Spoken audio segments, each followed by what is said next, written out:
Hello, I'm Tracy Grimshaw. Welcome to a special edition of A Current Affair. Tonight, the never-before-heard confessions of Malcolm Naden, the cold-blooded killer who murdered members of his own family and went on the run for 7 years. I'm here with Detective Superintendent Mick Willing from the New South Wales Homicide Squad, who led the investigation, and it was his team who eventually tracked Naden down. And Mick, we're going to speak further after Dimity Clancy's report, but have you ever had a confession or known a confession like this? Certainly not in my experience, Tracy, but this is an unusual case, and Malcolm Naden is an unusual person. He certainly is, and we're going to get an insight into that tonight. Just a warning, this report contains confronting moments and distressing scenes, and Indigenous viewers are advised it contains images of deceased persons. I, Malcolm Naden. I've killed people close to me, and I have confessed to doing it. Just the way he described a cold-blooded murder, just so casually. Tried to give clear and honest He was a murderer, and we didn't even know it. Australia's most wanted man has disappeared again. Part of his motivation for staying on the run for so long was to avoid the temptation of killing again. Life shone in her trusting eyes, and now, nothing. There was a devil sort of look in his face. She crossed from life to death in an instant. It was no holds barred after that. I'd like to say I feel something for the victims, but it would be a lie. We've always known Malcolm Naden is a depraved, cold-blooded and deeply disturbed person. But perhaps even more disturbing is what we didn't know until now.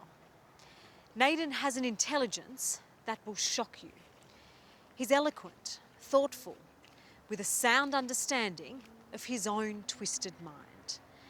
In his words, he gives a brutal insight into his murderous ways and life in the bush as one of Australia's most wanted criminals.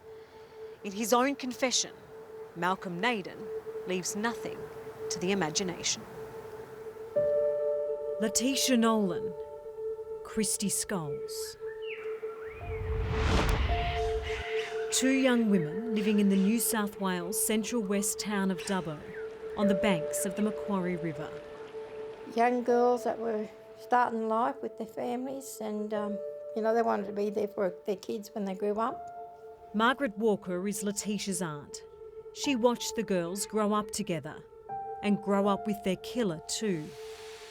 His name is Malcolm Naden. He was a loner. He was never a person to go out, make friends. A loner, a murderer who'd spend 7 years on the run, one step ahead of police. In his own words, he said, conscience is like a wall, a brick wall. Once you knock it down, you can't ever put it back. You can't build it back up. Malcolm Naden said, "Thank God it's over. I've had enough." Police aimed a laser-like focus to capture Malcolm Naden, but they found themselves in new territory once they had their man: how to prove he killed Letitia and Christy. But as soon as I asked him about the murder investigations, that was it. There was clearly a line drawn. I don't want to talk about those right now. Is that what he'd say to you? Yeah. He didn't want to talk about it, but certainly he said, he qualified in it that he didn't want to talk about it right then. Ricky Hennessy and Paul Mangan are homicide detectives. It was their job to make a case against a murderous misfit stick. The obvious strategy presented itself that, we'll feel like writing things down. We'll leave you some questions and you can spend as much time in your own space to write what you want to write, and we'll take it from there. The case against Malcolm Naden was strong, circumstantially, but far from a certainty in an Australian court. Police even feared, without stronger evidence, Naden might even be granted bail. When they left one of their many prison visits, they were under immense pressure. They needed anything they could get from him, and what they did get astonished everyone. It was chilling. It was like a novel. The purpose of this information is to hopefully shed some light on the disappearance and murder of Letitia Nolan. It's the confession, 25 pages of it. Honest, neatly written, detailed, brutal. I saw her car parked out the front on the road. I didn't know how long she had been there or how long it would be before she left. The point I'm trying to make is it was a chance meeting, unfortunate for her. A few minutes earlier or later, we would have missed each other and maybe she would still be alive. Where are you going? Fishing. On the left? Yes, please. It was a hot summer evening. Malcolm claims his cousin Letitia Nolan offered him a lift to Sandy Beach to go fishing. I want to know what you're up to and if you're doing anything about it. I told you how many times. It's not even a 10-minute drive, but enough time for Letitia to ask a question that would infuriate Naden and unknowingly seal her fate. Alright, just watch it. I want to make it very clear right now. One thing that really shits me is gossip. I avoid it as much as possible and try not to partake in any of it. When we arrived at Sandy Beach, I was whipped up into a rage, to say the least.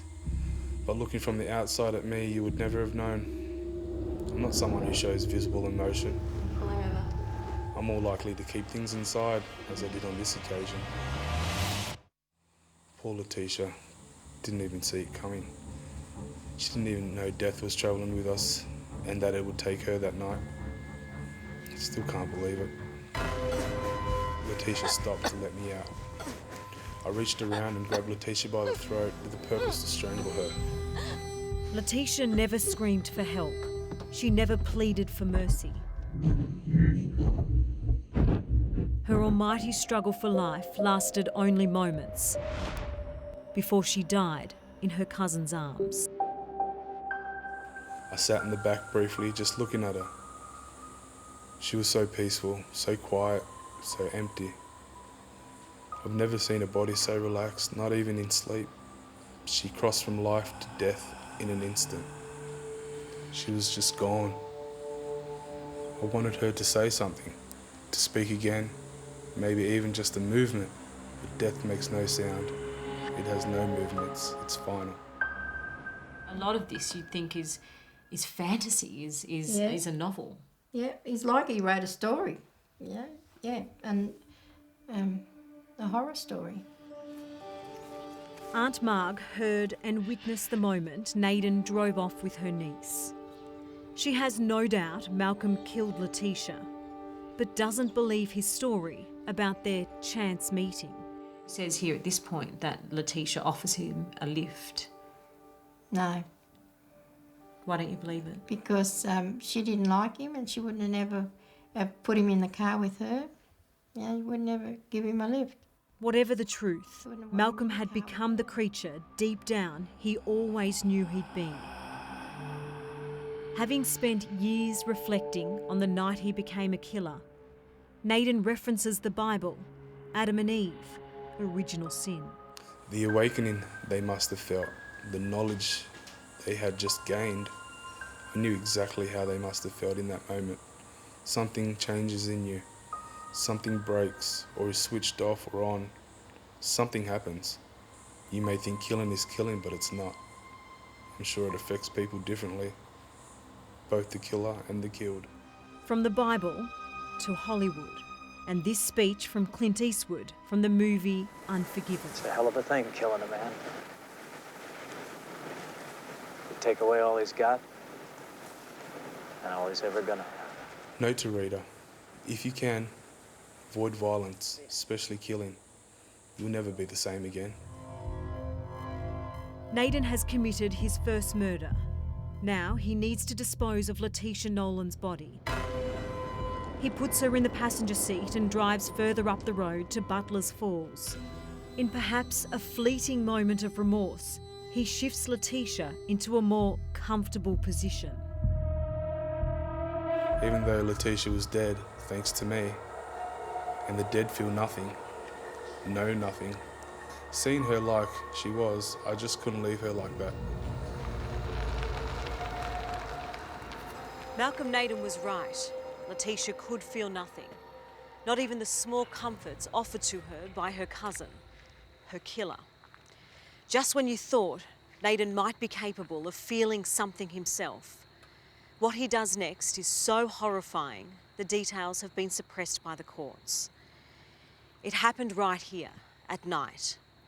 No one was around, and Naden was free to do what he liked. What a scene, huh? Picture it if you can. There's me, sitting on the ground, in the dark. God only knows what time of night it was. A dead body in the car next to me. My own cousin who never wronged me in any way. Who, maybe 40 minutes earlier, was alive and well. Life shone in her trusting eyes. And now, nothing. Quiet, silent, nothing. She was just gone. I'd look at her hundreds of times before, but never really studied her like I did at that moment. She really was beautiful. Death and I robbed her of life, but her beauty remained intact. A beauty Malcolm would destroy in the hours that followed. He dismembered Letitia's body and buried her. He tried his best to get rid of the evidence. Malcolm dumped Letitia's car back at Sandy Beach and walked home. Dawn was about to break. He was a new man, and he was hungry. I ate my food and slept like the dead. Then, to answer my unspoken thought, outside, heard laughter of playing children. They were Letitia's now orphan children. And still, no remorse. Even as Naden watched his family become desperate to find their loved one. We used to search the roadsides, the riverbanks, the roads, the gutters, the drains, but he never ever offered to go looking for anything. So to say I didn't care to hear about Letitia isn't being cold-hearted. I knew what happened to her, and what I did hear bored me even more. He'd gotten away with murder.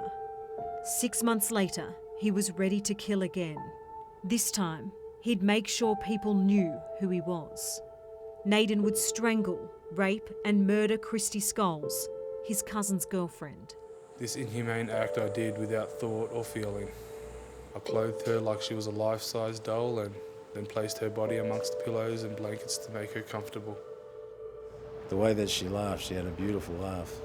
And I can't forget it. It's always there, it's impinged in my memory, you know. How Christy must have felt in the final moments of her life still haunts her uncle, Tony Scholes. Oh, I just hope he realises that what he's done has destroyed our family and his family and created a lot of problems for himself. There were no reasons for my actions. It was really senseless, uncaring, and regrettable waste of life for both her and Letitia.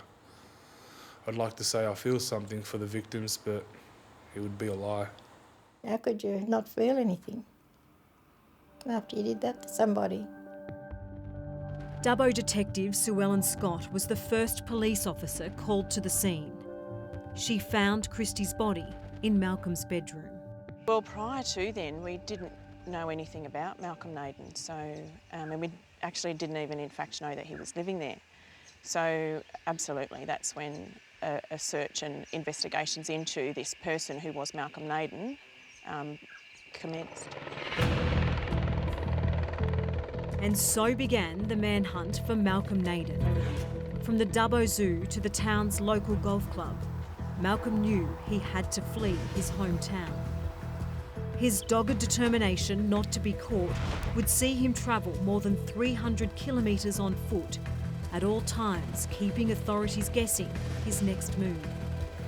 So to have some near misses, that was really hard to deal with. It got the hopes up of everyone involved only to have them dashed, and there were times there where we thought, well, starting back at square one. Each time you came to a dead end was incredibly frustrating. Then, as police closed in, one of their